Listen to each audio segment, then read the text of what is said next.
Hello, Janksters, and welcome to another episode of the MagicJank Podcast, the show where we talk about the latest happenings in Magic the Gathering. My name is Graham. I go by HamHawks42, and I am joined actually by a newcomer to the show, DamienF16, a buddy of ours, great streamer, member of Team MagicJank. Damien, how are you doing, my friend? Welcome, welcome.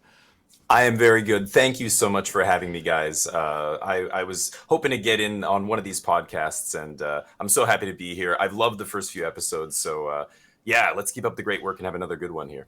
Oh, fantastic. And for the viewers at home or listeners at home, I want you to know Team MagicJank is made up of a lot of amazing creators. And as schedules allow and as we can do things, I want to make sure we're bringing in as many folks as possible. So I'll tell you right now, while yet this is the first time you're seeing Damien, I have a sneaking suspicion it will not be the last. So heads up on that. Whether you like it or not, I know, gonna right? Be back. You'll like it. Don't worry. This is gonna be we're in for a treat. And then of course we also have our buddy HollywoodPizza. Hollywood, how you doing, my friend? Hey, how's it going, everybody? I'm doing really good. Just got a new kitten about like an hour ago. Oh dang! Wow. So yeah, just been hanging out with the newcomer to the pizza family. So we already had a cat named Pepperoni, and we're gonna name this one Sausage. So we could do pepperoni meat and lovers. Sausage. Yeah, meat Nice. lovers. You know. But yeah, got quite a bit of cats now, up to 4 now. We love the fur That's balls. awesome. So yeah. A That new rules. pizza cat to the family. That's fantastic. Well, and in the not too distant future, they're gonna have a little bit more room to run around, I'd imagine. So that rules, man. Oh yeah. And then you just have to teach them martial arts, and then you can start an animated series, and I can enjoy my nostalgic Samurai Pizza Cats throwback. And I can also No, be you're TikTok almost famous at done. that point. Yep. Oh, for There you Did sure. go. anybody get that? No, nobody got that reference. Okay. It sounded Carry on. familiar, but yeah, no.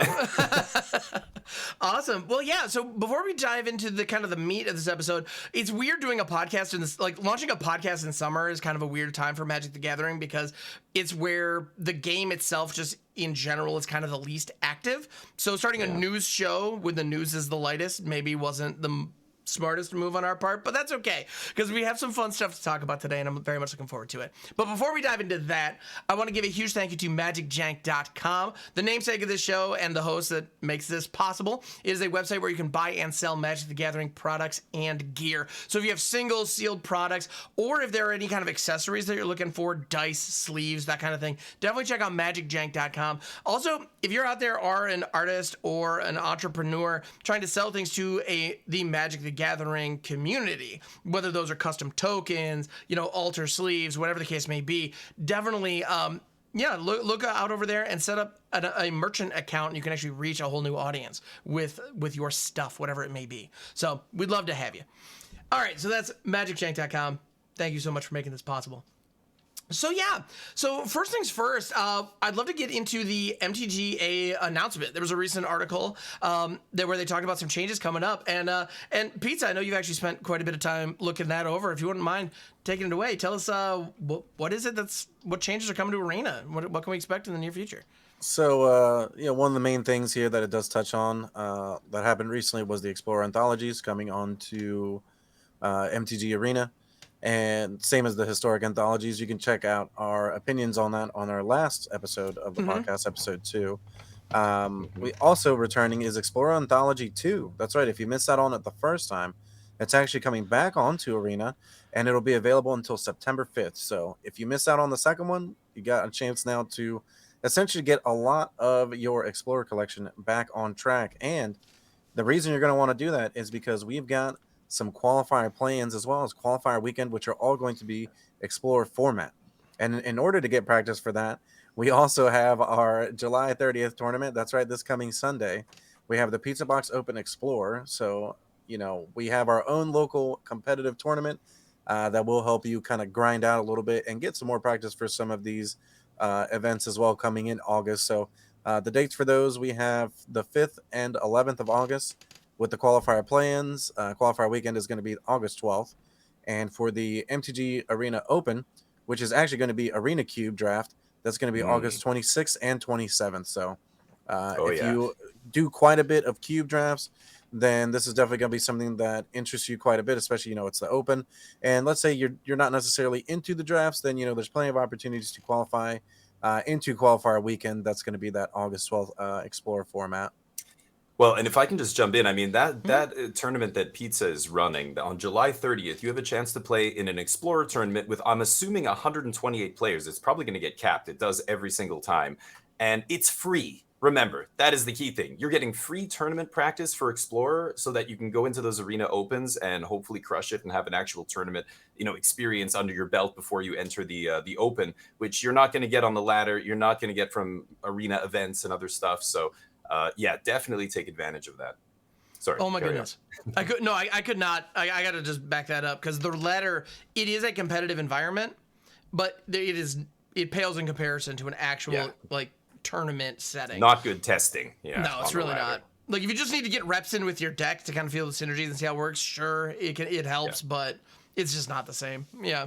And Arena Cube is exciting. I mean, having a $1,000, potential prize, $2,000 first prize for the MTG Open, and having it be Arena Cube, a format where you can't go to 17 lands and kind of cheat and look at the data and figure out what the best archetype they tweak the cube every time. So there's going to be a few new cards in there that nobody, is kind of expecting. And it's going to make for an awesome environment, and it basically means anybody can win money. Like, I mean, you probably have to be a pretty good drafter, but Arena Cube has there's so many swingy cards and stuff. You could go in there with almost no experience, still draft, a broken deck and do well. So it's one of the few chances where, almost anybody has a chance to make money, and you don't have to be a grinder and studying the format and all the minute details and the data and everything, because none of that exists for the Arena Cube, right? So really, really awesome events coming up, and I'm looking forward to them. But 100%. On top of that, we also have Kamigawa Draft coming back. I know that's actually like a format that's pretty revered. And we also have the 2023 rotation and renewal. So we got our renewal rewards on Arena, and it used to be a rotation, but now with the update to standard rotation, essentially Wilds of Eldraine comes in and kind of adds a little bit more to what we already know as the current standard format. So you guys are correct. Tons of things going on Arena. If you like competitive play, that's there for you. If you just like to, grind your games in every day, that's also available. And of course, being able to up your collection with both the, Explorer Anthology 2 and 3 and the Historic Anthology 7 are all pretty amazing things. Right. I want to add one caveat there. I know you guys mentioned it last time. If you're a competitive player, you're probably better off just crafting the one or two singles. I've been playing with the Worldspine Worm and Xenagos. It's been a blast. I've also been playing with Thespian Stage and Lotus Field and Explorer. It's also been a blast. But if you're a casual player, you should pick up the whole anthology. There's a ton of stuff in there you can use. But for the competitive players, I would recommend just crafting the one or two singles in those. And I think you guys mentioned that last week as well, right? Mm-hmm. Yeah. Oh, yeah. Exactly. The anthologies, and I'm glad to hear the Explorer Anthology 2 is coming back as well for people who missed out, because when they sell the anthologies in a bundle, you get a play set of every single card. So that's usually, that might be like 12 mythics and a whole bunch of rares. I mean, if you want to get a full collection, or you want to brew with as many different toys at your disposal, they're a phenomenal value. But yeah, Damien, you're absolutely right. If you're just looking to grind some tournaments, get into the qualifiers and the like, both perspectives there. Yeah, exactly. And if you're a tournament grinder and you're interested in Explorer, you probably already crafted your Nykthos. So there we are. So yeah, I know if they brought the old historic anthologies back, 1 through 4 or whatever, that those were ones I passed on at the time, and I still regret it. So I would, Wizards, if you're listening, there are a lot of us janky brewers out there who are on Arena who would be more than happy to shell out a little bit for those. Just putting it out there. Anyway. But yeah, good stuff. Yeah, so Arena is definitely a happening place right now. There's a lot of stuff going on, and it's delightful. It's also, you mentioned the renewal egg, or the renewal rewards. They do, on Arena, you actually do get a whole bunch of just free stuff that they give you in September, when the rotation usually occurs. And I think the reasoning behind it is to incentivize players to stay engaged, even if a big chunk of their collection just rotated out of standard. Well, this year the standard rotation isn't happening, but the alchemy rotation is. So if you're playing alchemy, that set that format will be rotating. And I was surprised to see that they are still giving renewal rewards for that. So it's, okay, cool, some free stuff for being part of the Arena community. I'll take it. Just having Arena on your computer. Yeah, I like free stuff. Yeah, free stuff's great. I'm a big fan. Yeah, awesome. But yeah, so that's kind of the arena update. And next up, I do want to kind of touch on, since our last recording, the deck lists for the Commander Masters precons have been, unveiled. So we have seen now every single card that is going to be a part of Commander Masters. And I just kind of want to touch on that quickly. I mean, there are a lot of thoughts flying around that product. And I don't know, at this point, we've seen like the full Planeswalker deck, the Sliver deck, there's an Eldrazi deck, and then there's even an Enchantments deck as well. An Abzan Enchantments deck that honestly kind of flew under the radar because it's not quite as flashy and sexy as like Eldrazi, Slivers, and, Super Friends. But I hear it's actually still like a pretty solid deck. So, I don't know, to get things started, I just love the fact that Commodore Guff is on a card now. That's the There's a lot of people who wanted that card printed. I wasn't even familiar with how many people were just like, finally, come on, Commodore Guff. Mm-hmm. Are you guys big fans of him? You going to try him out or what? Possibly. I don't know. It's one of those where my feelings on these precons in general, is that they all have there are a number of interesting singles that will be available in them that I'm curious to try to build around. But I personally don't feel like drawn to any one particular deck. That's generally the way that I feel. And that's usually how I handle precons. As far as like when I get my hands on a precon, the first thing I do is just break it apart and just use it. Yeah. Use it for bits. Right. But yeah. Well, I know the Eldrazi is another exciting one. I know a lot of people are like, this is the first time they printed any big Eldrazi in 10 years, something like that. Something like that. Yeah. So there were a lot of people that were very excited to see more Eldrazi get added. And but as far as how powerful these decks are, I mean, the sentiment online and the murmurings among the community and stuff that I've heard anyway are that people are a little bit underwhelmed with the EV of the product, but also just the power level of the cards. Like they were expecting a bit more, I guess, from a Masters set. I mean, modern Masters, Commander Masters. This was supposed to be a Master set for advanced players, for entrenched players. And a lot of the spoilers we've seen have been that. There have been a lot of high value cards spoiled, a lot of high, CEDH stuff and real staples of the format get reprinted and stuff, which is great, bringing the price down on some of that stuff. But these precons are very entry level. And when you look at the lists, they are pretty, powered down. They're not too crazy. I guess a lot of players, I think, were expecting a little bit more punch from these precons, especially considering the price. And the label, the Masters label. So I'm not sure if you guys have any thoughts. Have you canceled your pre-orders, or you're still getting them, or what? I don't know. I did not have a pre-order myself, so I wasn't planning on picking these up anyway. Just because the price was just a little too much for me. Yeah. And that's really just kind of the bottom line. I mean, with it being a Masters product, it being premium priced, it does make sense. But to your point, or what kind of the sentiment is. I would have expected a bit more. It's funny, actually, when this set first was spoiled, they announced the Ur-Dragon was going to be in it, and I immediately just assumed, that means Edgar Markov's going to be here too. And he isn't. And it's like, ooh.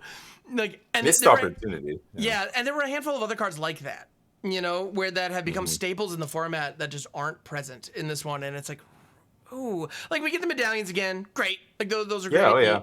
You've got the freeze cycle from Ikorio, Fierce Guardianship, and the like. Right.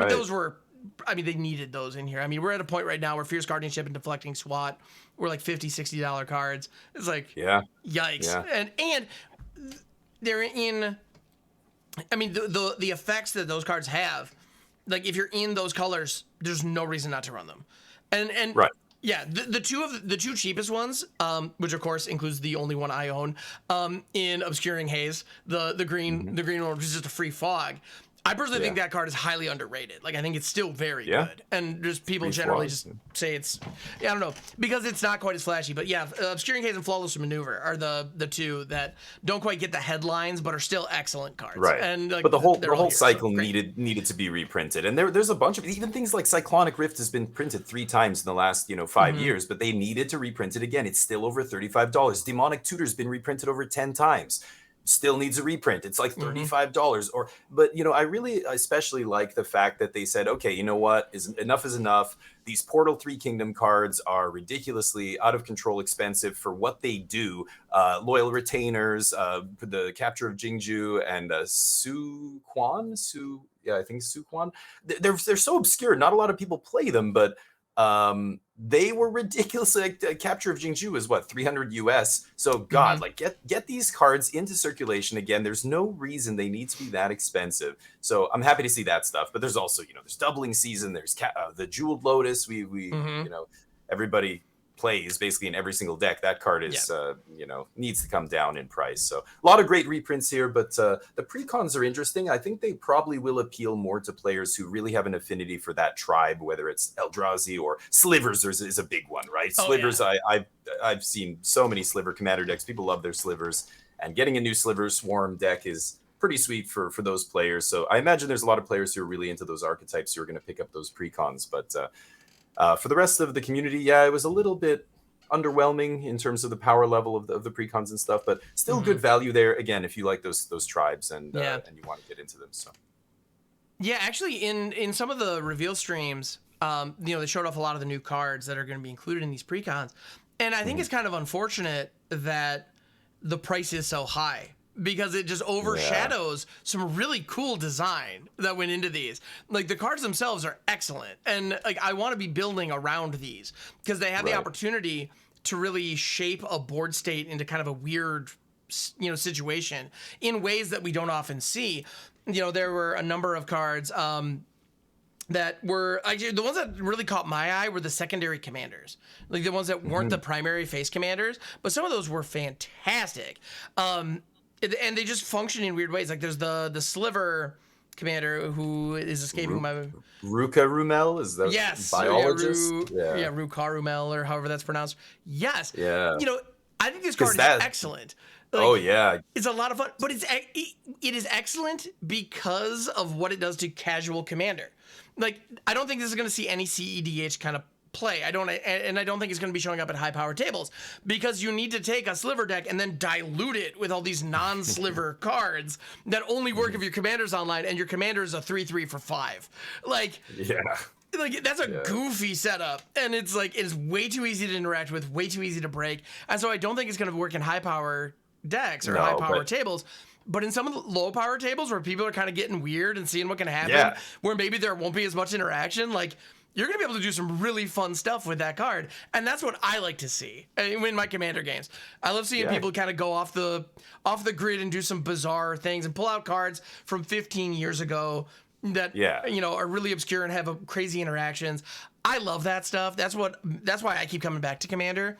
So the goofy fact setups, that's what it's all about. Goofy setups and doing crazy stuff. That's what Commander should be, right? Yeah. Totally. Absolutely. And so, like, Ruka Rumel kind of embodies that. It's like, this is a goofy, weird build around. Let's see what you come up with. And I don't know, I love that. Like, I want to build like a Rebel deck with Lynn Civi and a whole bunch of Slivers. Like, I don't know, let's see what happens. I don't know. The possibilities are there. And I don't know. The fact that those exist in these precons, I think, is interesting. It shows that Wizards is still interested in trying to push the envelope in creative spaces, not just power spaces. And I like that. So hopefully these kind of things hopefully these singles will get into circulation, and you'll be able to pick them up over on MagicJank.com in the not too distant future for reasonable prices. That's the goal. So we'll see. All right, good stuff. Well, yeah, so before we move on from Commander Masters, do we have any other final thoughts on that, or we can just keep on cruising? All right. So next up, another thing that we want to touch on, since our last recording, there were some changes to Alchemy, actually. We had an update that kind of came on without any pomp and circumstance. It just sort of happened, where after a weekly update, we logged into Arena and we were presented with a big, beautiful splash screen saying Fable of the Mirror Breaker is now banned in Alchemy. And that was the only splash screen we saw. To which I even saw tweets of people tweeting that out, saying, hey, for some reason Crucius didn't get altered. What the heck? Until people went into their decks, and so the Crucius did in fact get altered. That is a weird way to do it, That's not usually how you want to let people know that their deck has been nerfed, because this Crucius is the main centerpiece of a lot of these decks. They're literally called Crucius decks. Nerfing the main card, no announcement or anything, no warning until you get into a game with your deck, and then Crucius is suddenly, his butt shrank down to a one toughness is oof. But what kind of impact? Yeah. Sorry, go ahead. No, I just have a sneaking suspicion there were a lot of people who jumped right under the ranked ladder and were like, turn 3 Crucius, and the opponent on the draw was like, all right, Bowmasters, like, oh sure, whatever. Wait, what? Yeah, or even the opponent. The opponent's probably like, oh, Crucius, wait a does it minute. have 1 toughness? Oh, okay. I'll just flash in Bowmasters. Okay, done. It's pretty wild. Actually, now that I'm looking at it, I'm even realizing the image that I pulled up for the video feed of this podcast, it still shows the 3-3. original. Yeah. Let's see if I can find the modified one. Oh, looks like this. You know, anyway, the Fable banning is very strange too here. I mean, it needs to be banned. It was obviously dominating the alchemy format, but it's just like, again, considering what alchemy was supposed to be and why they created the format of alchemy to begin with, it's kind of hilarious and ironic that we're getting actual bans in alchemy now, when alchemy was created to address the issues with standard cards that were supposed to be banned, and alchemy shouldn't be banning things in alchemy. It should be the fixed version of standard anyway. So it's created a lot of weird, like, what is alchemy even at this point? It's so strange. It's almost spun off into its own thing, and now it has its own banned list. And that's a brilliant question, and I felt the same way when Grin Ignis got banned. Because it's like, I understand that this generates a combo that is problematic, and you have too many enablers that make it super easy to like abuse this. But at the same time, they could have taken Grinning Ignis and easily just added like 1 more mana to the cost. Yeah, or make it like double red in the casting cost. Like, it wouldn't have been hard, like to tweak it in a way that breaks the combo, and they just didn't. And it's like, really? Yeah, it's I think strange. the argument for Ignis was that it was more of like a classic card. So classic cards, they don't, they actually just ban those. They don't alter them. Examples being like a Brainstorm or like a Lightning Bolt, where like those cards aren't going to come back different. They're just outright banned. So that was actually what the argument for the Ignis was originally. Interesting. But at the same time, they had no problem taking like the Dungeon Delve cards or cards like Symmetry Sage that weren't seeing any play and buffing them, or they've modified. They nerfed like Hullbreaker Horror in the past as well, and didn't think anything of that. Yeah, So I mean, are you talking Pizza? Are you saying like classic cards, as in it's an age thing? Like if the card is old enough and so ubiquitous, it's been reprinted so many times that if we nerf it, it's gonna really have this kind of They've said that before. Dissonance.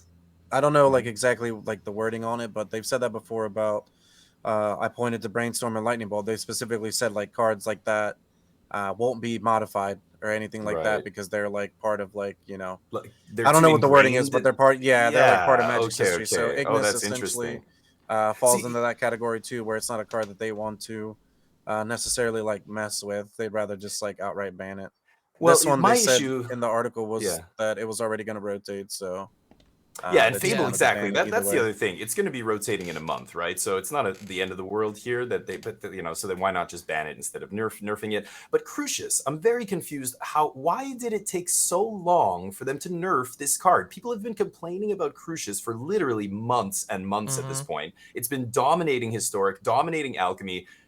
I mean, it's a digital only card. It would take a snap of the fingers to literally just nerf it. Why wait so long to nerf it? That's what confused me the most about this.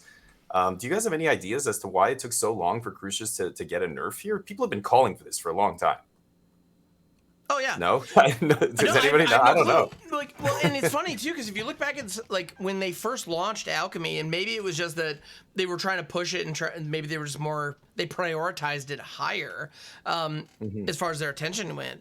But like I remember the dragon, the fearsome whelp, the 1/1 for 2. Right. When that first initially that thing operated that on your end step all your dragons became cheaper. And that was bananas, and it was way too good. And I feel like it was just everybody running dragon decks led by the whelp for like a month, maybe 2, and then they nerfed it. Like they changed it so now it's on upkeep, and they even gave it haste, as a way to like try to mitigate some of the feels bads. And now I think that was a perfect modification because it went from being too dominant to now there's a reaction window that like okay, so I can respond to it.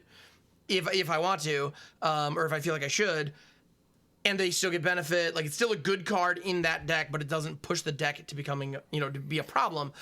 Right. Why not here? Why didn't they do that here? Just make it on the upkeep. I honestly don't know. Like they've proven that they can do it. Like they've proven that they have the knowledge. They can make the change quickly. Yeah, that's the idea behind alchemy, is we can quickly and easily kind of adjust and fine tune and turn these dials to figure out, okay, is this broke? Let's try putting it to the upkeep with Crucius, see if that works. Oh, it doesn't work? Okay, now let's make it a 3-1. Like, why not double nerf it? Nerf it once, it's still busted? Okay, nerf it again. Like, there's no limit on how often, or I don't know if it's they don't want to mess with the cards too much because they don't want to erode player confidence in the format. Like, again, when you craft this card and then they nerf it, you're not getting wild cards back for this, right? You are getting your wild cards for Fable, assuming you didn't get them when it got banned in Standard. But with Crucius, and that's one of the big reasons I'm not a big, alchemy player. And when people ask me why I don't play alchemy on stream and stuff, I tell them, I just can't afford it because I can't. It's already enough to, my wild cards are being taxed enough playing these other constructed formats. If I put in wild cards into Historic or Alchemy and craft digital cards that get nerfed, especially one like this, which is the backbone of the deck, the whole deck goes out the window. And now I'm out a lot of wild cards here, not just the ones for the card I crafted. So it's maybe that's why they don't nerf as much as they do, but it's good that it finally happened. I'm just wondering why it took so long, but maybe that's why. Yeah. No, I'm right there with you because I can't imagine, they have access to back end data that we don't, but I can't imagine that the data wasn't telling the story that we were all feeling, because I didn't play much alchemy myself, but every time I did, if I played for more than 3 or 4 games, I ended up getting bodied by Crucius. Like it happened every time. It was like, there's no way the data doesn't show this with an incredibly high win rate and an incredibly high adoption rate. There's no way. So I don't know what took so long. Honestly, I think it was just alchemy stopped being a priority.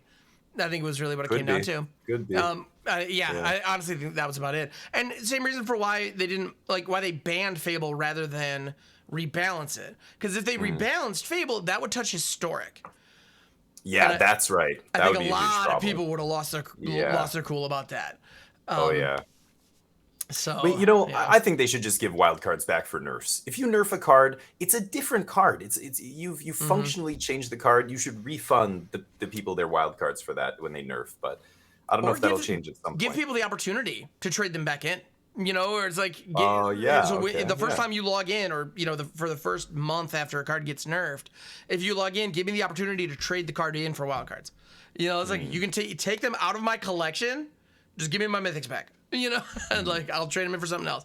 Give people that opportunity. I think that makes sense. And I know other card games do things like that. So, I don't know. Something like that I think would help mitigate the feels bad and increase the alchemy adoption rate. Because you're right, Damien. It's off-putting.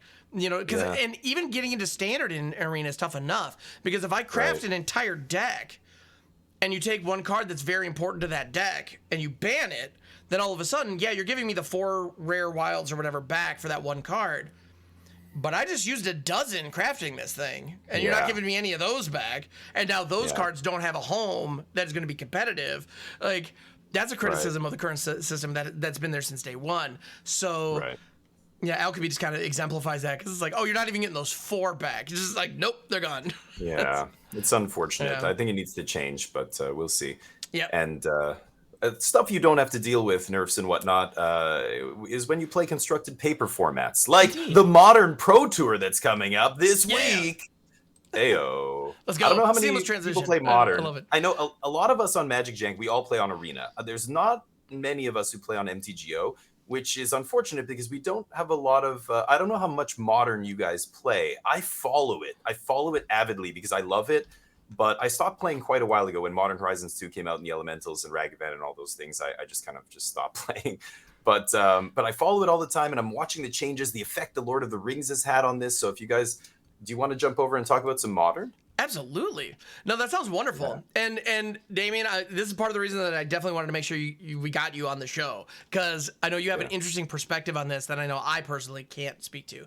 Like, I don't personally play Modern. I've watched some Modern gameplay, and I definitely hear a lot of commentary about it. I find it very, very interesting. Someday I will jump in, but I'm not there yet. Well, if you'd like, I mean, I can give a bit of a like set the stage here. So first of all, we've got a pro tour coming up next week, which will be the modern pro tour happening in Barcelona, I believe, in Spain, at MagicCon Barcelona, which is a big deal. And modern is a very powerful format. It's a large format, of course. So watching pro players play modern is a treat. You're watching very high level play with very complex decks, and the best part, modern was very stale right up until Lord of the Rings. We had the Elementals and Ragavan basically dominating modern for months and months and months. The top decks were 4-color control and the blue-red Murktide decks. Is it Murktide? Stuff like that.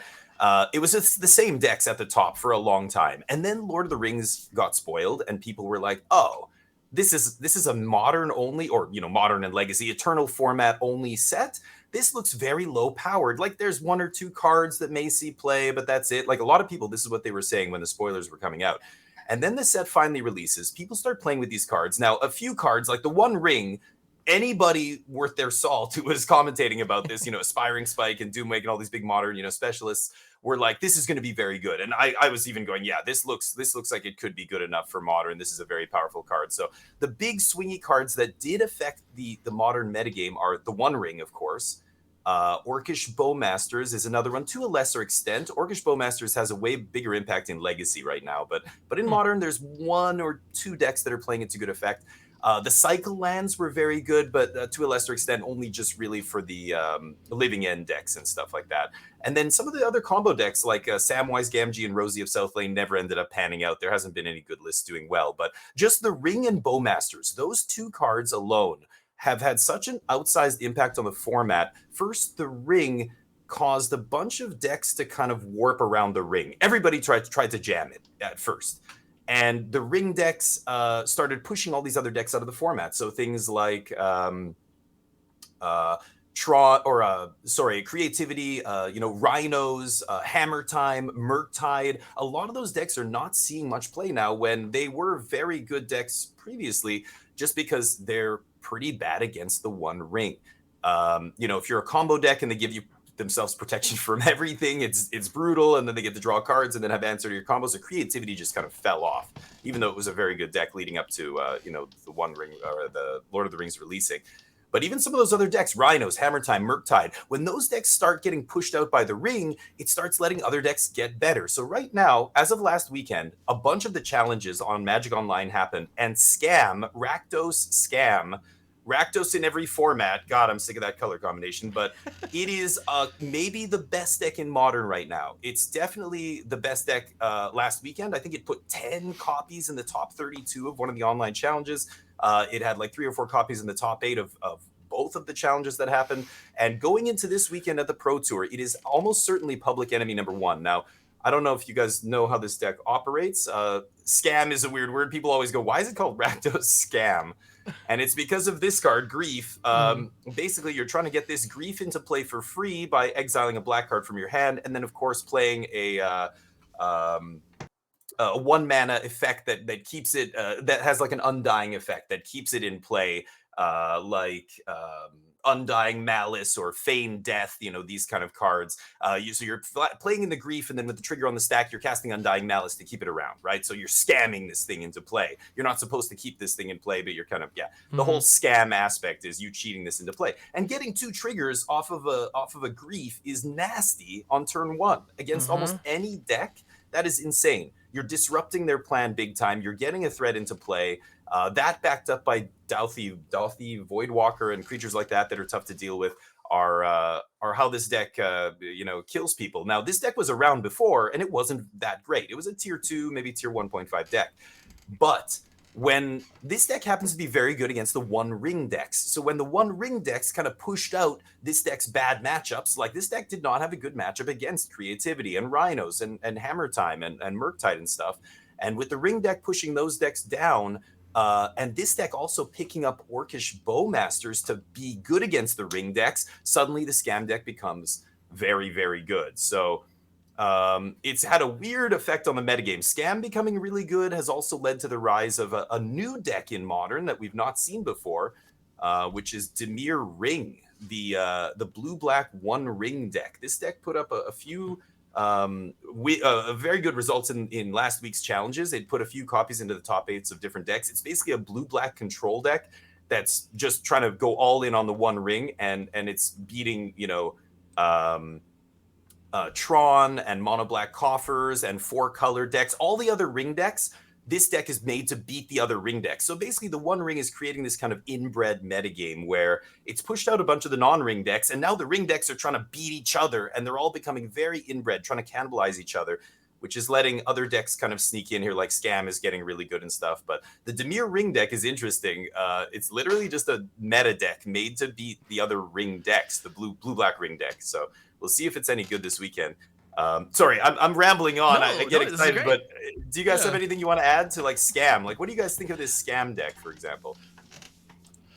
Well, I mean, Scam's been one of the top decks for a long time. I think you're right. It is a lot better now because the meta shift. One interesting note, we're seeing a big decline in the Murktide decks, which was another big powerhouse for a very long time. And because of some of the other decks gaining a little bit more popularity, like the 4-color decks, which have a lot more dominance because of the ring itself, it's definitely pushing a lot of those Izzet decks out of the way. Whereas, like, it's not necessarily fallen out of like tier 1 status, but it's definitely like going to be more of like a harder deck for you to decide on, depending on the event or what your local metagame looks like. I actually still think like creativity is still up there. I just think that it's not getting played as much. I kind of feel like it's kind of crazy that Rhinos fell off a bit, considering that there was like a good couple of weeks where Rhinos looked like it was going to take the best deck of the format for a while, and it actually never really like went over the top of the other decks, because it seemed like when Rhinos was like quote unquote being the best deck, some of these other like tier 1.5 decks like Amulet Titan, and you've even got like some of these Jeskai Breach decks kind of like popped up to kind of like compete with it a little bit. And then in between, you ended up getting like a metagame that ended up shifting into more of like a living end strategy, because you had more of like those domain decks. A lot of these creature decks show up that the living end deck specifically is very, very good against. And that's also why we're kind of like seeing its resurgence overall, even though obviously in Modern, there's always like a lot of graveyard hate in general, which is why we don't see decks like Dredge and some of the other decks as well that lived off of the graveyard. But living end essentially, that quick combo of getting all these cards out, cycling, kind of going through the deck, and then still being able to cast your cards at their face value is something that I think the living index and some of these Cascade decks have gotten a lot better on. What I actually find a lot interesting about this metagame, specifically with what's happening in Modern now, ever since the introduction of the Bowmasters and the One Ring, just like you were saying, Damien, is that you have a lot of these older decks that you can always tell a card is really powerful when the older decks start playing it and they start coming back. Like a deck like Merfolk isn't like not even like in a tier 3 status almost, but it's a deck that played by the right player or with the One Ring itself makes that deck even more potent, because now it's drawing into the answers that it needs to hit.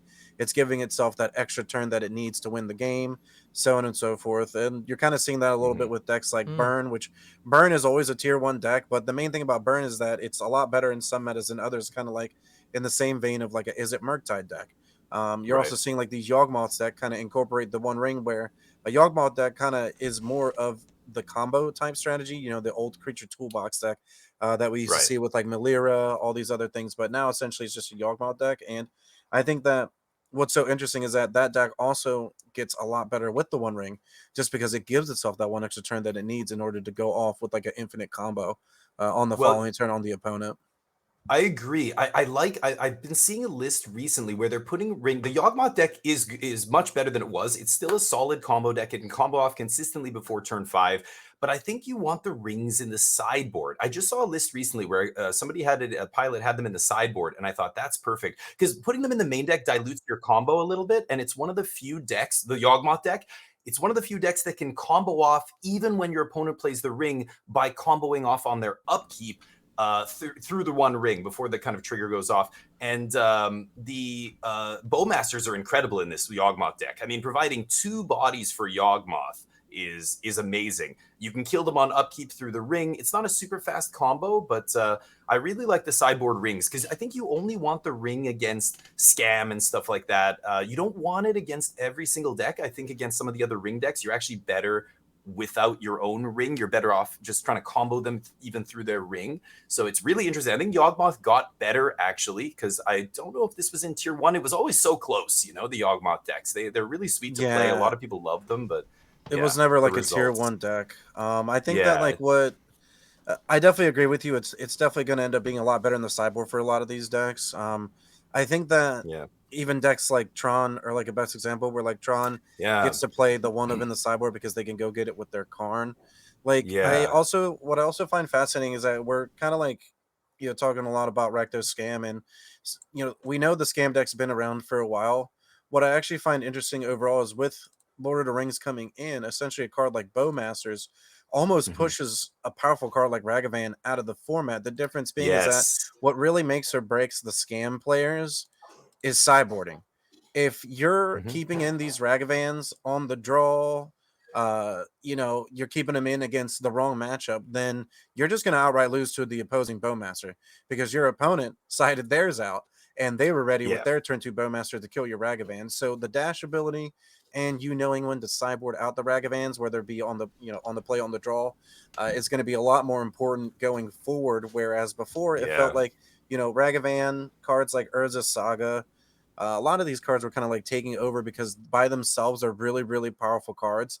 But now that we're getting an additional powerful card in the One Ring and we're getting some answers in the Bowmaster to kind of counteract cards like Ragavan and even some of these like the Izzet Murktide decks or, even the Omnath decks just because they draw lots of extra cards. So all these extra abilities really, really make the Bowmaster way better. And on top of that, we're really seeing the impact that the One Ring has had because we all know it's a colorless card. It can pretty much slot into any deck. And like we've been talking about, it props up really bad decks that probably shouldn't even be tier 1. And we're not even going to say they're really bad decks, but more inconsistent decks, right? Because Modern has always been about what can I do and how well can I do it. If I can do it better than what my opponent's doing, then it's not going to matter. And we're definitely seeing that with Scam, where Scam is essentially what a modern Jund would be like, where it has the hand disruption, it has the quick, efficient threats, and it has enough board removal that no matter what threat you put out, it's going to have an answer for it. And I think that that's actually what makes Scam really, really good right now is because we almost have more of a fleshed out metagame than what we even had when the format was staler, which is kind of interesting. Yeah, it's interesting. The format was stale for a long time. The Bowmasters came in and the Ring came in and really shifted it and made it, kind of rotate artificially a little bit. But you're absolutely right. And the Bowmasters, one of the interesting things with a card like Bowmasters is it's so good against itself. So in other words, what's the best answer to a Bowmasters? Your own Bowmasters. You know what I mean? So like it ends up making itself just see play everywhere. Every black deck that can play it is just playing for because it's like not only are they good in my deck, they're also very good against opponents' Bowmasters and Ragavan and everything else. So it's great to see a card come in and check Ragavan. That's a big one. But the Scam decks are interesting. When I say a deck is like a Jund deck, I think more of like a really grindy deck. Like for example, I think right now, honestly, the 4-color control deck, the AKA money pile deck that before Yorion got banned, it was a ridiculously expensive 80 card deck with like all super expensive cards in it, Ren and 6s and Ragavans and all that Omnaths and that deck used to be the best deck in Modern, and now it's a 50-50 deck. I feel like that is the Jund deck of the format. It's good at grinding, but it doesn't have any great matchups against basically anything. It's got these 50-50. If you're a really good 4-color player and you can, the matchups really well, you know what cards matter, and you can navigate that deck really well, then it's still an okay choice. But honestly, I think it's kind of this just, everybody knows what it is. Everybody knows what it's trying to do. Everybody knows how to beat it and has sideboard cards against it. And it's really dropped in terms of power level. It's crazy because it was so dominant for so long. Now it's come way down. And it's kind of cool to see. I'm happy too. I'm happy with it because I think, one of the main things about Modern that is very interesting is that Modern has cards that are legal that are actually banned in the quote unquote older formats, right? Like Legacy and Vintage, right? Where in Modern, you can play with Ragavan. Well, we just mentioned how Ragavan's not even that crazy anymore. It's like, barely a playable card. It's like a card that you sideboard out. It's still good, but you're right. I know what you mean. Yeah. And I mean, that's kind of like where we're... has there ever been a better one-drop creature? I mean, like Deathrite Shaman, I feel like is or Birds of Paradise. Like you gotta probably really go with Deathrite. I don't know, but anyway, like That's right. Like just makes it Ragavan's in so the like some conversation, strategies right? aren't even playable. Like Ragavan Sure, at least sure. makes it so like you just have to play removal, but Deathrite was like, oh, you just can't even play anything with the graveyard because since it's Yeah. like part of like the Fair activation enough. cost, you Yeah. can't even like respond to them activating the Deathrite Shaman. So like All your right. cards are just gone. There's like so many crazy things about Deathrite, but like for me, like I think that it's interesting that we're finally potentially seeing a downshift in cards like Ren and Six, where Ren and Mhm. Six and Ragavan Saga, all these cards have kind of like ran rampant since Modern Horizons Right. came out. And it is nice to finally see a lot of them being toned down. And at the end of the day, like the 5-color money pile decks, like they're just like really kind of just not, they're not good for the meta game. They're not good for the They've format. And fallen. yeah, Yeah. and I think for them to fall is actually like a wonderful thing because I don't. It's kind of like reminiscent of where some standards have been, and this standard even has gotten to point where we have these 5-color domain piles where it's like, oh, I just play the best cards and then that's it. And I think that that's like really restrictive for deck building, and it kind of just makes people kind of lean into just like one strategy. And we definitely saw that with these decks where it's like, well, I'm just going to play all the best cards. I get to play Solitude, I get to play Fury, I get to play Ren. Oh, I get to play Yeah. 3 The Fairy, I get elementals. to play Omnath, and my colors are Yeah. always great. I get to play, Ren and 6 into Teferi without any issues, and then I slam my Omnath on turn 4 like it's nothing. Then the next turn I'm adding mana, Yeah. casting 2 elementals. Like I The think perfect that mana is too much. You're right, and you're yeah. saying it's similar in standard that like the mana's too good, so people are getting away with things they shouldn't be able to. Yeah, part of I it, think it's a little yeah. bit more like that. Where like in standard, you maybe don't always have like the 5-color piles outside of like these Atraxa domain decks, but the 3 and 4-color decks are a lot easier to get away with splashing and are a lot more consistent than you just playing like a 2-color deck. Whereas like Yeah. in modern, the 2-color decks, the cards are more efficient, so you can definitely tell how you getting access to that Ragavan helps you a lot more, at least in game one, knowing that you're going to get to it Right. quick, and if it hits, it hits, and then the game kind of just snowballs after that. But a lot more of like these 5-color piles don't necessarily have that, where even them starting on turn 2 can be a lot slower and definitely like Mhm. hurt you in the long run, obviously. And I think that it's just really interesting to know that there's all these powerful cards existing still in modern, and they're kind of like getting toned down without us needing another Horizon. Because I think that originally Yeah. what Good. it kind of like shifted out a lot of like the tier king decks that lasted for a long time, like a Tron, um, some of these old. I mean, Jund was even like a deck like that for a long time. The pod decks that were still Yep. decks without the pod. I think it's funny to kind of see a lot of those kind of like sit back once Horizons came out. But then now the format's kind of like almost self-correcting. All that we really added were 2 cards. We added Bowmaster and the One Ring. Yeah. What these decks didn't draw those cards sometimes. So what Yeah. it's just like the meta was before. So it's It's almost like the format's like finally self-corrected, life and I think finds it's a back to where way. it's at. Yeah. Yeah, exactly. That's a great sign of a healthy eternal format, right? Where you can just add 2 cards and then all of a sudden everything is shifting. Because that tells me that the general power level was kind of even across a lot. So one little ripple can all of a sudden change a lot of things. Like, which is something actually that, like, for people who've been following standard, I'm just gonna keep using this as an example because it makes sense. Like Fable and Bankbuster getting banned.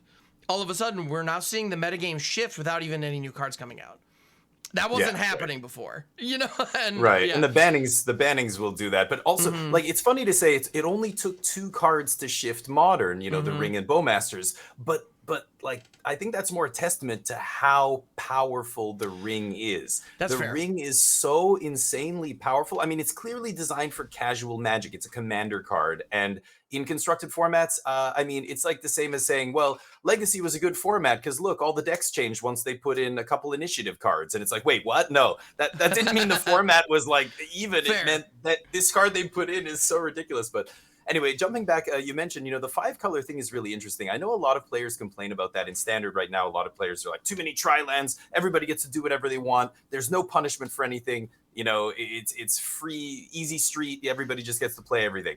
And you're right, there's that to an extent, but I think the reason also that you're seeing those decks able to not only function but perform well in competitive settings is because of not the mana base being good, but the lack of decks that punish that strategy. Like aggro is bad in standard. Aggro has been not good in standard for a long time now. And when aggro's bad, you've got people, Rakdos splashing Atraxa back before the bannings and just all kinds of crazy stuff because they weren't getting punished. You know what I mean? So it's interesting, jumping back to Modern, everybody goes, oh, the Ring is great. The Ring lends itself to more slow, grindy decks. It's great in Tron. It's great in, 4-color control. It's great in Dimir Ring. All these slow, reactive, control-based decks, they want to play Ring. So what beats the hell out of those decks? Burn. Mono red, baby. Burn. If I was playing in the Pro Tour this weekend, and I'm not joking, I would play mono red. And those of you who know me, I play almost exclusively control decks. So that's how much of an endorsement this is. I think mono red is awesome right now. I think mono red punishes so much of what other decks are doing. I especially think, as long as you're a good mono red pilot, and this is where a lot of people will say, oh, mono red, yeah, I can switch to mono red like a week before the tournament and I'll be fine. Like, I don't need to practice that much. It's mono red. It's like you're doing yourself a huge disservice if you put in the reps. This is the problem. I think mono red gets a bad rep because a lot of players pick it up and play it thinking they can play it well, and then they don't do well, and then the results kind of show that. But when you watch a good player play mono red, and they're not suspending Rift Bolt when they know their opponent's going to have Teferi 3 next turn, or the One Ring giving them Hexproof and that Rift Bolt's going to get blanked, or there's all these little corner cases when you're getting your max value and you're getting every single percentage point in that mono red deck. It is absolutely one of the best decks in Modern. It's one of the hardest decks to beat. It actually takes advantage of the fact that people are playing things like Ring, and even Bowmasters is okay against it, but not amazing. It's got a good matchup against a lot of these top decks. I don't know. I think Bowmaster doesn't really do anything against Burn. You can maybe get a double block off your Bowmaster, but there's no one toughness creature unless the Burn deck somehow is playing Ragavan, which is usually unlikely. What I actually find really interesting, I agree 100% with you. Burn is usually like a really good choice once the format slows down. And I actually think it's interesting that Burn actually has some of the best answers, like a Skullcrack, where you can Skullcrack your opponent in the face, and then it doesn't matter that they got their One Ring trigger resolved because it literally says damage can't be prevented. So you can just keep going off burning as you will. Yeah, keep burning and turning. Yeah. And I think that there's a lot of people who kind of like forget that in order for you to kind of like take advantage of what's going on in the metagame, you kind of have to rock paper scissors a little bit. And I think that Burn is always going to be like a good choice when the format is kind of like hitting this mid-rangey to control point. And I also think that there's just like so many different ways to attack like the format as well. Like I really think that there's like I mentioned the Living End deck earlier, where it's another aggro deck that's essentially kind of like taking advantage of any opponent being slow. So as we know, most of these decks don't play counter spells. Well, if your opponent just taps out and you cycle 3 or 4 creatures, you just cast a Living End, they're not going to board wipe. Their Fury doesn't matter as much anymore, right? They need like 2 Solitudes at that point, and you're just gonna like crush them and beat them down. Hammer Time's actually like a deck I think is also kind of like fallen a little bit out of flavor, and it's another deck that really punishes any opponent like having a slow start, where you can kind of just like hit them with the big infect land and kind of just like kill them out of nowhere. Surprisingly, what? Besides like Burn, we talk about like red decks.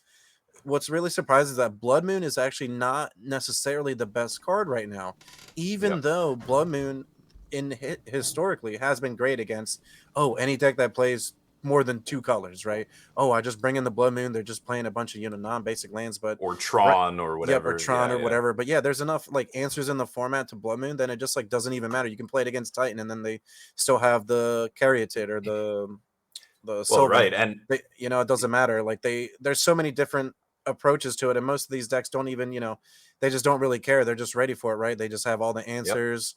They can just like, kind of shuffle it back in, things like that. You see the One Ring decks, like this Dimir Ring deck kind of started to beat these other Ring decks, and one of the reasons it just stayed 2 color was to be just basically Blood Moon proof. Blood Moon doesn't do anything against the blue-black Ring deck.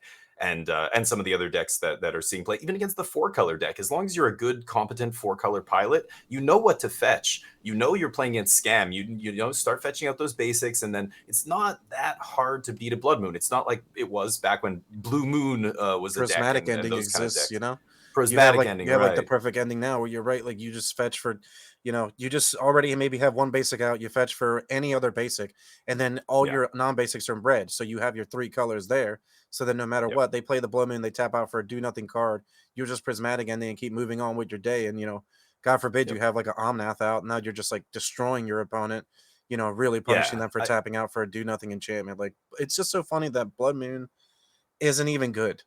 It's like barely a Yeah. sideboard option I, for I would this still I would still metagame. sideboard it, but that's it. Yeah, I agree with you. Other decks that I think are very powerful, like I'm kind of surprised. I think it's again a byproduct of new flashy toys to play with. I don't want to play mono red. Let's play a ring deck. Let's play a Bowmaster's deck. Another deck that doesn't play either of those cards that's still very good in modern is Breach. Underworld Breach, what that deck is an excellent combo deck. It's still powerful. It doesn't lose to, like Ring is a little bit tricky, but you can beat it. But others like with the Grinding Station, the Underworld Breach Grinding Station deck, it's very powerful, but nobody plays it because it's a hard deck to learn to play well. And right now, I think most players are just not interested in putting in the time to learn it when they could just pick up a deck with 4 One Rings in it or 4 It's just Bowmasters lantern and just call it control, a right? day. Like, that's But all it yeah, really is. It's just like a lantern control variant.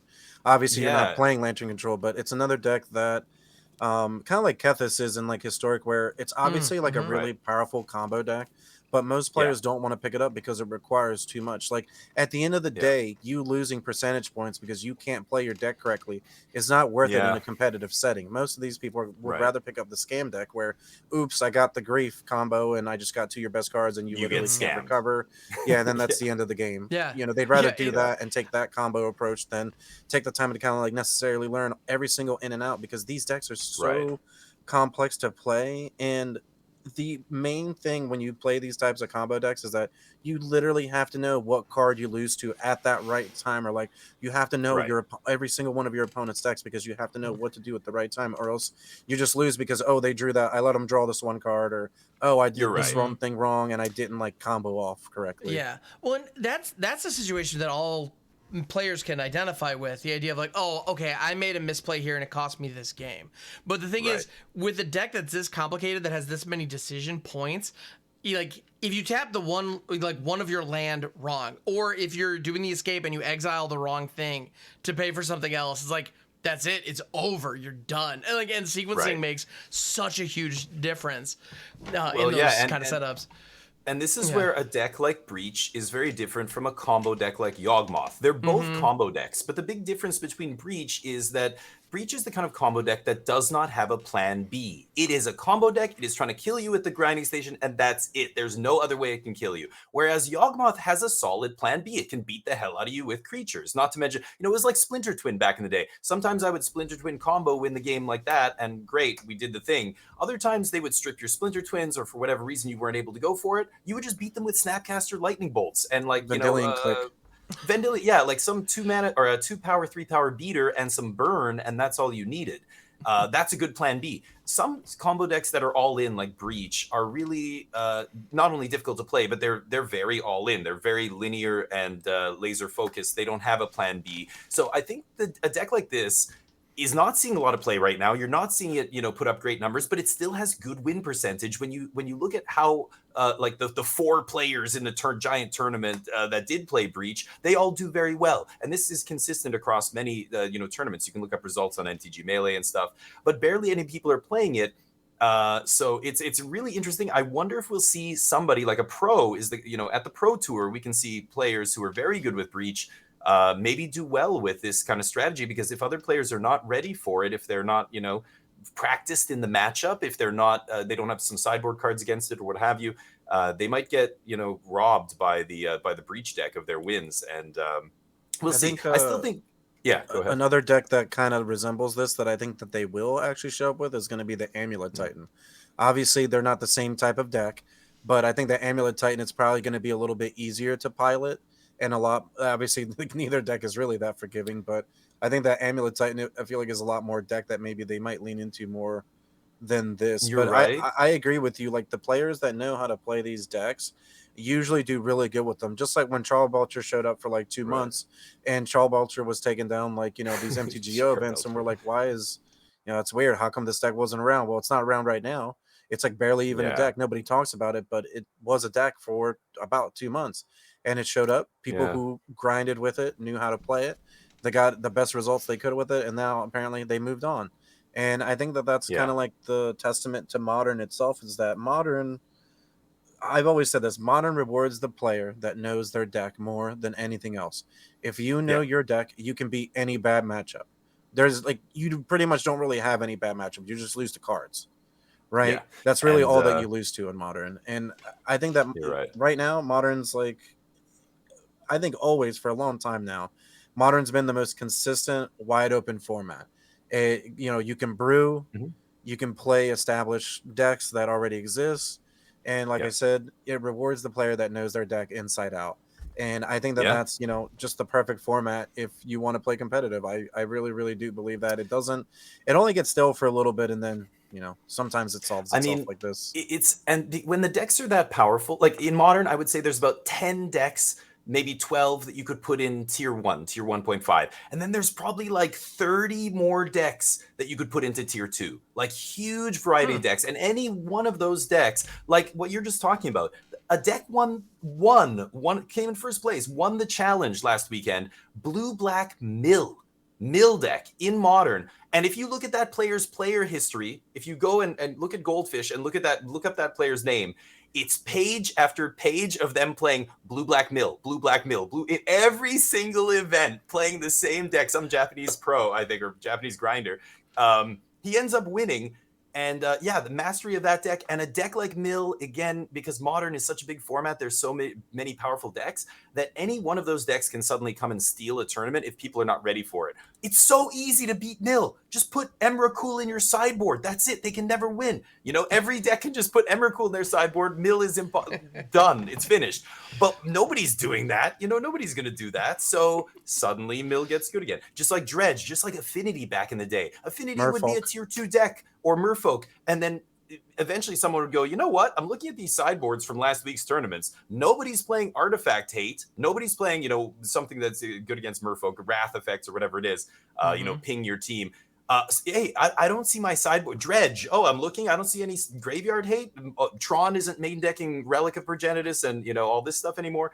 I'm going to bring out Dredge. And then suddenly the deck wins. And then everybody goes, oh, damn it. Do I have to put Emrakul in my sideboard now? Like, do I have to put some whatever in my sideboard?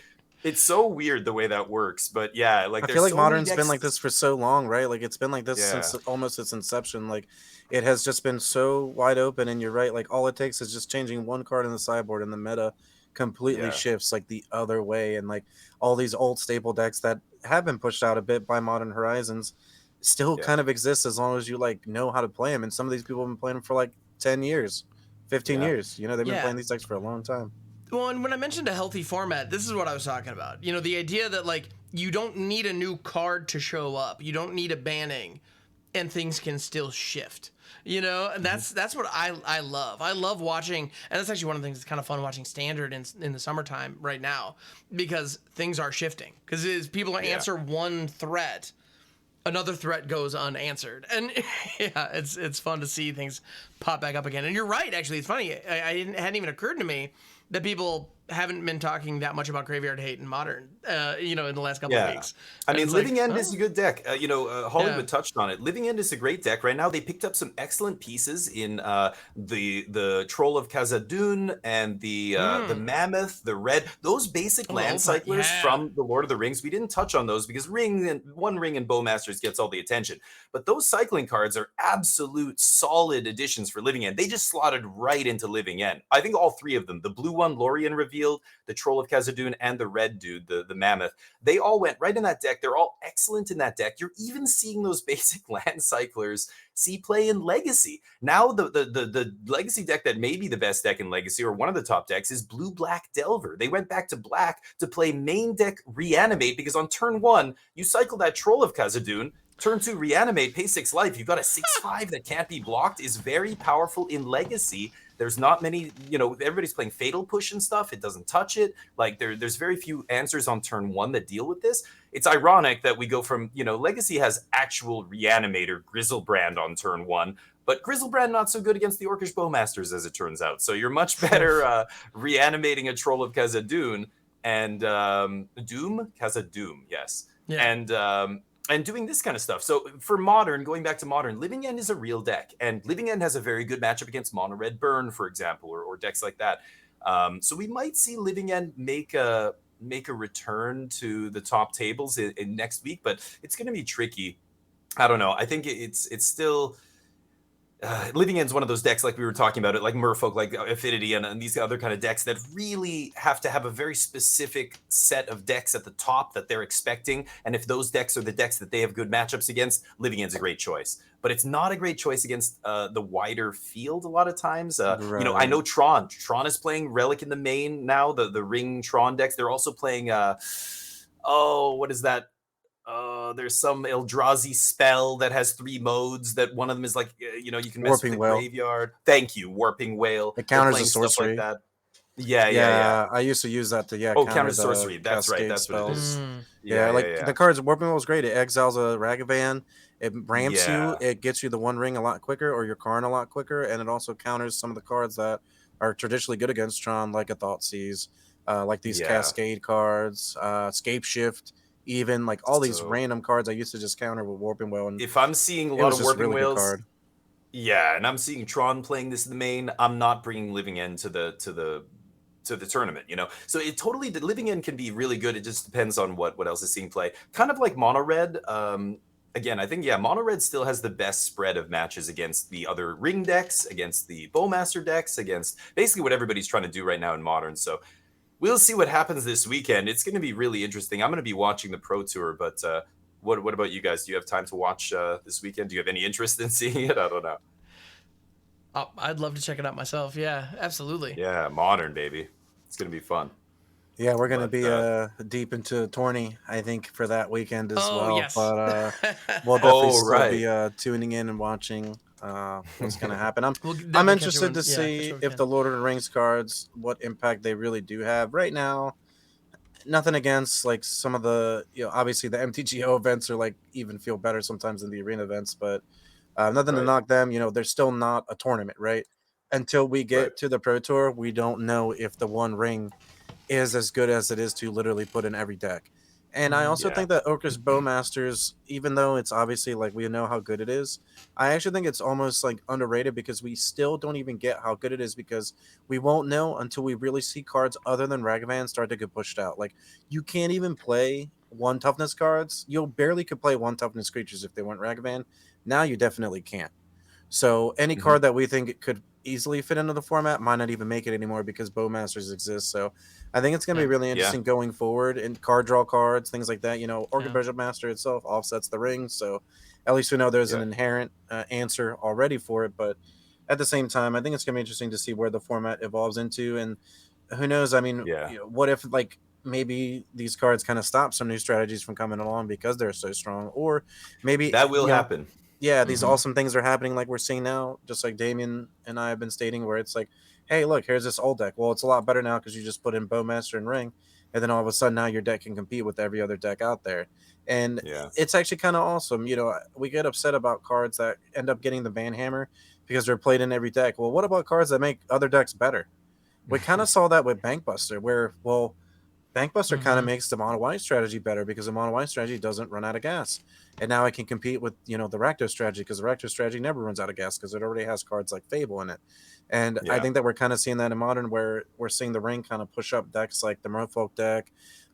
Even some of these like Red Prowess decks are playing the One Ring, and that kind of helps them grind out and go over the top of decks like Omnath and some of these, you know, 5-color piles, whereas before they kind of puttered out once they, you know, that Solitude hit and so on and so forth. But now the Ring kind of gives these decks a little bit more of that reach. Same with Bowmaster, and Bowmaster really just offsets so many cards.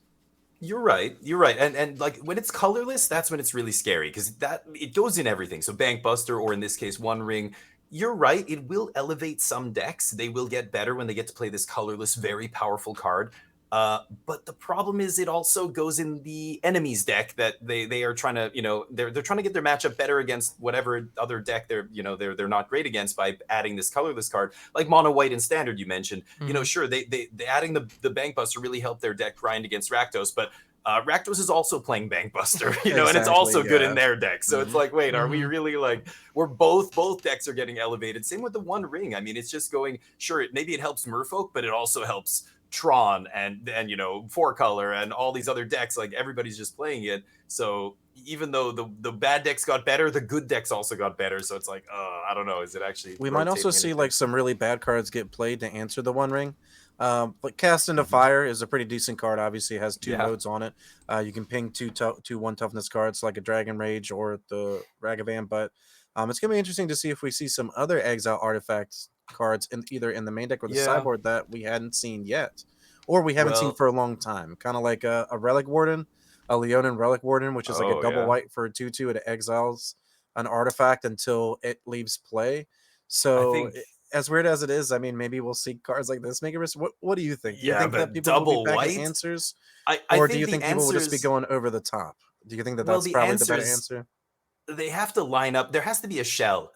Like Leonin Relic Ward is a double white card. If nobody's playing, like a deck that wants this is like a Thalia deck or something like that, which just gets wrecked by Bowmasters. Thalia is unplayable now, and even Hammer Time and stuff like that. Like there's.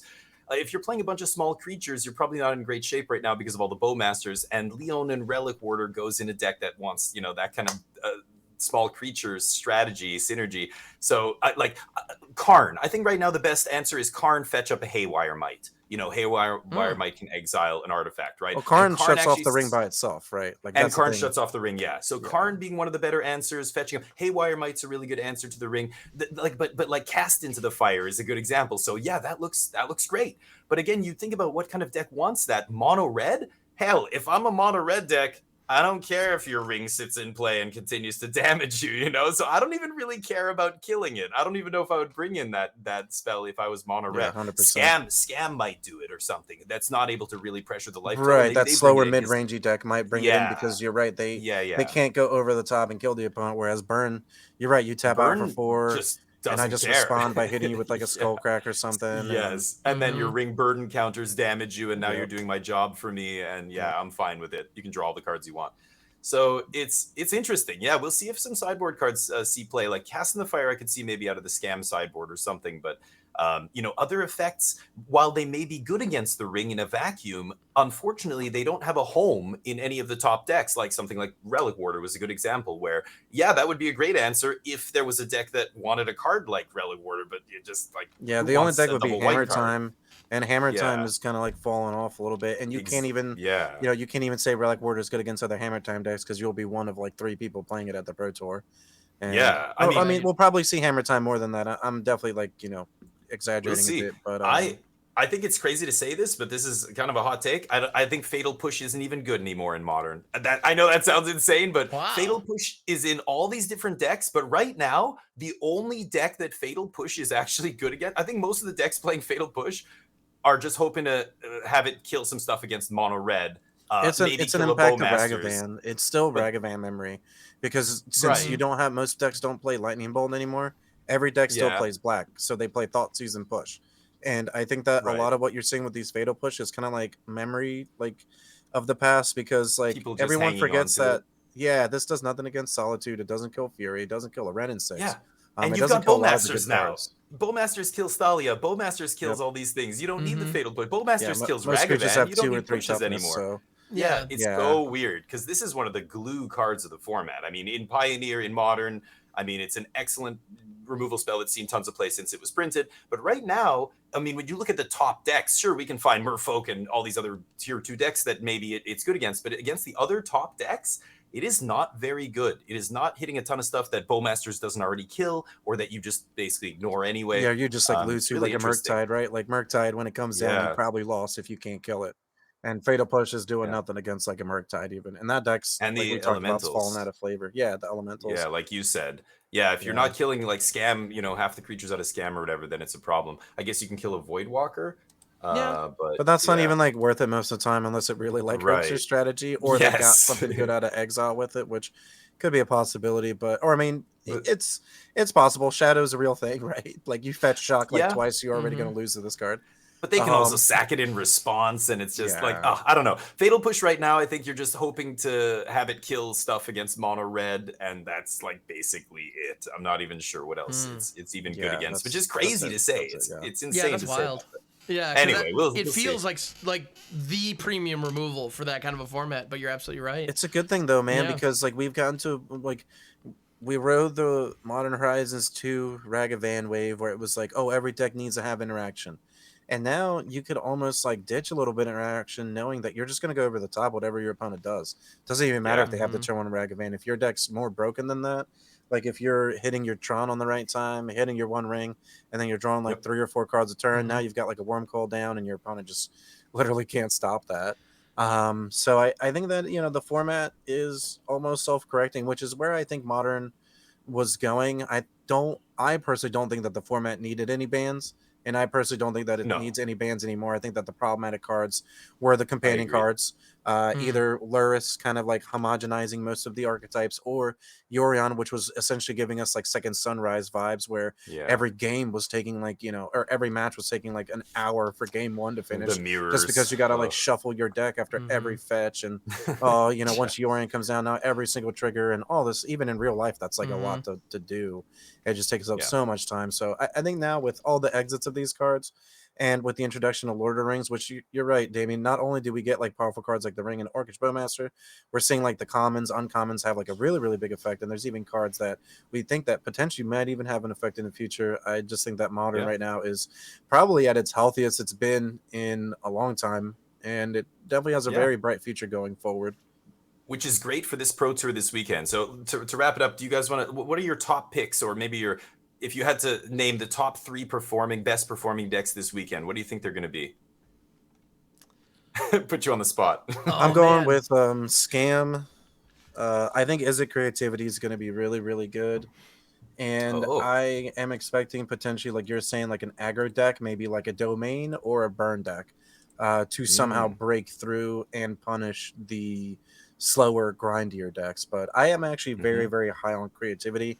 I think that it has fallen a little bit out of flavor, and I think that that's like a bad thing. I actually think that it still has a really, really good chance, especially against decks like Scam, where like you get like that card down and there's not, you know, you get your Archon of Cruelty down. There's not really, most decks can't even deal with that card. So at the end of the day, I think Creativity has a little bit of like the broadness of being able to attack either with the mid-range plan or the combo plan. And I think that that gives it kind of a little bit of an edge going into this metagame that's either going to be grindy decks or like these one ring over the top decks and a little bit of those combo decks in the Living End and the Teamer Cascade decks that we just haven't really seen for a while, in all honesty. Yep. What do you think, Cam? Nice. Any predictions? So when it comes to Modern, I am not as well versed as either of you two gentlemen. So I fear this is going to be that guy, you know, filling out his March Madness brackets, you know, here in the States, based on what cities he wants to visit. But that's okay. Like, so at the end of the day, like, Hammer Time is an archetype that I absolutely adore, and I love the fact that it's been a consistent contender. I know it's not like as well represented right now, but I want to see Hammer Time succeed, so I'm going to be rooting for it, whether it's a smart choice or not. Living End is also my kind of nonsense. I want to see a common get reanimated on turn 1 to win a game. That's what I want to see, and that's exactly what we're seeing with Troll of Khazad Doom, and I love that that's, like, people are finding these, like, goofy roundabout ways for these, like, draft utility commons to step up in Modern. I adore that, so I definitely want to see that work. And then at the end of the day, I mean, I feel like Rakdos Scammer, Izzet Murktide are both kind of like rooting for the Yankees. Like, it's just like they're awesome. They're gonna crush, and you know, and so I don't know. I want to see those go down, but at the same time, like Rakdos Scam, like the potential on that deck is insane. So I feel like it's kind of I would expect that to put up some numbers. You like Hammer Time because it's got ham in the name. That's why. That's we all 100% know. correct. Yes. Hammer picking the hammer and the Reanimator decks. No surprise I mean, here. for the folks watching the There's video Damien feed, Time. I do actually use Colossus Hammer as my backdrop. I even have it as one of my emotes on Twitch. Yes, I'm all in on the hammer. So if it's an option, I'm rooting for it. I have to. Yes. Well, I'm really excited though. I'm so excited. Yeah, me too. I'm not rooting for any specific deck, but if I had to predict what decks would do the best, Scam Scam has got to be one of them. Rakdos Scam is going to do well. It's going to almost certainly put multiple copies in the top 8. I wouldn't be surprised to see a mono red deck go the distance, and I wouldn't be surprised to see Breach actually come out of nowhere in the hands of somebody like, I don't know, like Corey Baumeister is, somebody who's famous for playing nothing but Breach, and he's very good with that deck. But we'll see. I like your take, Hollywood. I think Creativity has a good matchup against Scam, and one of the reasons Scam is so good right now is because Creativity is on the decline. But if somebody goes, you know what? If everybody's going to bring Griefs and Furies, I'm going to bring Creativity and try and maybe dodge the ring decks and then get the wins off these Scam decks. Because, yeah, Creativity, I don't think is great against a lot of the ring decks, but it is good against Scam. So, yeah, it'll be interesting to see. I hope it's a diverse metagame. Yeah, I think it's going to be wide open. I'm actually it's really cool because we don't get to see a format like Modern as much anymore in the Pro Tour scene, and I think that a lot of what ends up evolving the metagame is where you get the best of the best in the world, and they all get together and they play, and then we actually see what decks are able to kind of survive the essential huge meta shakeup that this tournament's going to provide. Because coming out of this tournament, who knows, maybe some of these big contenders that have been around for months or have been around since Modern Horizons 2 don't even exist anymore. What if 4-color just jumps right into the dumpster and isn't even a good deck anymore, right?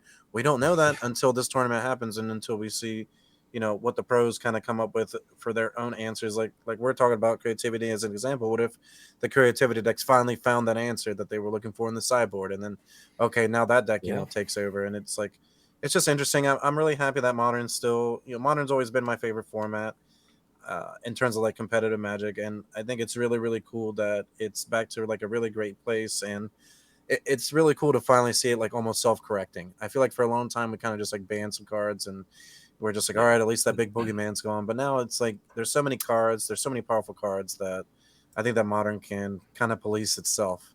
It doesn't really need anything else. Wish it was cheaper. That's all I wish. I would love to play Modern. Can't really justify getting into it, sadly, but yeah, that's the only downside is that it's it's about as expensive now as getting into Legacy was 4 or 5 years ago. And I think that's kind of rough because for you tell anyone Modern is the best format and then they look at the initial investment and they're like, oh yeah, no, well, thanks, I'd rather build a Pioneer deck. Yeah, and I mean, if you invest in a deck, again, one of the problems with Modern, you can get into it, but you're stuck with that one car you're driving, that one vehicle you decided to pilot. You can't switch cars, you can't switch decks very easily because they're so exorbitant costs that you're just the best example is you can build mono green in Pioneer, and it'll probably be around $350 to $400. Now, don't get me wrong, you can build Burn for probably $250, $300, and you can build Tron for probably $100 more at the 300, 350 to 400 range for Modern. So, I mean, when you get to that level, it's not different. But then in comparison, when you say, well, but Mono Green's still one of the best decks in Pioneer, and then you compare it to Murktide, where Murktide's a $1,300 deck. It's yeah, I guess for $400, I can get literally those, top 3 deck in the format compared to the 1,300 it takes to get the Murktide. And I think that's kind of where real paper, this is where paper has the biggest difference from online. Maybe not MTGO, because MTGO you still have money, but in terms of Arena versus paper, in paper you're going to see a lot more of these burn decks because those are cards people can afford, right? Whereas not everyone can go get this. Even the Rakdos Scam deck is $1,000 and it's $1,200, and that's outrageous for quote unquote the best deck, You're right, and this is where it gets very misleading with digital versus real life. When most players, the vast majority of players out there go to play Modern at their local game store, they're playing against Merfolk, they're playing against Mill, they're playing against the decks that people have been playing for years because they can't really switch, it's too expensive. So your local Modern metagame is actually really great. It's not all money pile decks, and it's not all all the elementals everywhere and One Rings everywhere. These kind of cards, even the One Ring is a brand new card. It's still very expensive to switch to a play set of One Rings and switch your entire deck. I mean, most players, you're not going to see the same top 8s on Magic Online challenges as you are at your local game store. So even though Modern is expensive, I think as long as you're not trying to qualify, next season is going to be Modern for the RCQ season, I believe. which is that's going to be tough because there's going to be a lot of players who are going to have to invest money if they do want to qualify for the regional championships. Modern's not going to be easy to do it on a budget. Cards go up too when the season's on. And yep, that's right. That's right. We're going to see Ragavan's probably going to go from $40 to $80 again. Yeah, I would imagine. be. I mean, well, maybe So get 'em now. Bowmasters keeps it in Get check. your cards We'll now. see. You know, like Yeah, get your we'll cards see, we'll now see. if you want to get into Modern, because the Pro Tour is already going to happen, and the Pro Tour already could spike some cards. So, like we talked about, I think in last week's episode, it was if you want to get into Standard, you know, if you want to get into Modern, get your cards now while they're cheap. Well, the cards have been reprinted. Ragavan's been reprinted. He's $40. It used to be $100 card or plus. So, get it now. No, you're absolutely right. That was good advice. I remember when you said that last episode, I was like, yep, Hollywood nailed it. Yeah, make sure you're timing your purchases with the cycles of these things. When RCU season's coming up, you know what format it's going to be.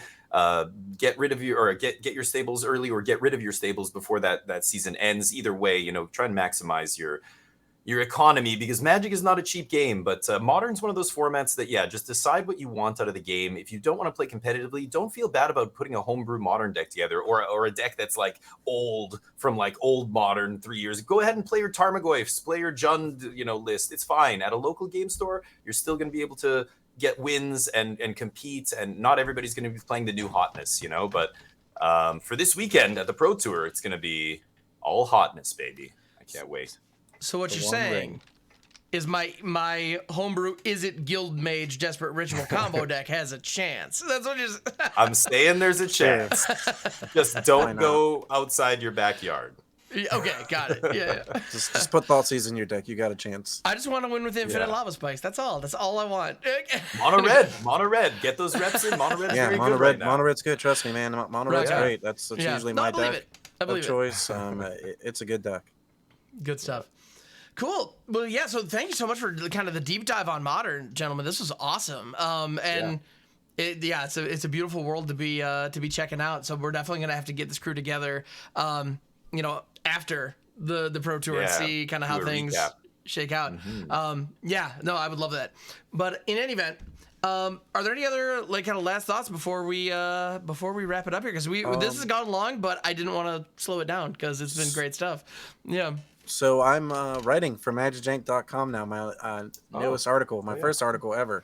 Heck yes. For Magic the Gathering came out last week. So be on the lookout. I'm going to try to have 2 articles a week, including the tournament report from the tournament that just happened, which will give you more insight into potential of the future tournaments. And we're also going to be doing things like telling you what to play for the weekend, where the metagame is essentially looking like, including statistics such as win rates and essentially like matchups, things like that, while providing deck lists as well. So definitely be on the lookout for these articles, including even some random thoughts on Magic the Gathering. Sometimes I have like a thought in my head and I'm like, hey, I should probably write that into an article. And I think, that MagicJank luckily has given me the opportunity to essentially grab the canvas and kind of like do what I want with it. So, going to be some other team members as well who are going to be, in the future partaking a lot of additional content for MagicJank. Just like Hamhawk said, we got a great team with a lot of just really, really amazing creators. And it's just so special to be a part of, kind of like, being here from day one and kind of seeing where things are going now, and, having the amazing community that we have is just really, really phenomenal. And I know that I'm having a blast, and I'm having a good time kind of getting some more of this extra content, that opportunity and getting to write some of these articles. So definitely be on the lookout for that. Like I said, twice a week. So be on the lookout for that. Follow us on Twitter. Absolutely. At MagicJank on Twitter. Yeah. That's right. And speaking of Twitter, right? Don't forget to hit us up for the Jank mail. Yep. So yeah, if you folks have questions or feedback, things you want us to discuss on the podcast, please either join our Discord. We have a link for that in the description of this episode, or tweet at us with the hashtag JankMail, all one word, and that will help us spot those and get them on the pod. So we would love to hear from you. So with that, I believe that actually is going to wrap us up. So let's go around the horn, let people know where they can find you. So Damien, great to get you on the podcast. Yeah, let the people know what else, where they can find you on the internet and what they can expect to find when they get there. I'm not hard to find. I'm streaming 6 days a week now. Now that we got partner, we're streaming 5 days a week of Magic, Monday to Friday on Twitch, DamienF16 on Twitch. Saturdays, we're doing non-Magic games. So if you want to check out something different, there's a lot of great games coming out soon. There's a lot of old classics. We play tons of stuff on Saturday. On YouTube, I'm trying to build up that YouTube channel. So I'm going to be putting out content every single day now that I'm back from vacation. So YouTube as well, DamienF16, and that's about it. I used to post a little bit on TikTok and other stuff, but most of my stuff is on Twitch and YouTube. So check it out. Love it. And Pizza, what about yourself? You can find me on twitch.tv/HollywoodPizza. You can find me streaming Tuesday, Wednesday, Thursday, usually around 6 a.m. Eastern Standard Time. And you can find me on Sundays, 1 p.m. Eastern Standard Time. I host 3 tournaments a month. All are free to play. It's on mtgmelee.com. You can find me also on YouTube as PizzaBoxMTG. Essentially, I have all the tournament top 8s, and I have tons of content as well. We usually try to pump out videos like every day or every other day. And recently, we've been doing some gameplay on the Explorer Anthologies, so definitely check that out. There's going to be links for that and all the links for all of our content as well down below. Yeah, Hammer, what about you? Where can we find you at, Hamhawks? So I go by Hamhawks42 on all the various and sundry places, primarily Twitch and YouTube as well, because those platforms are just freaking sweet. So I have a lot of thoughts about Magic the Gathering, and I share them on those incessantly. So yeah, hopefully I'll see you out there. If you enjoyed this, please like and subscribe, tell a friend. It means the world. We really appreciate it. So with that, dear viewer, dear listener, thank you so much for tuning in. We do appreciate it, and we'll be sure to catch you on the next one. Bye. Bye. See you later.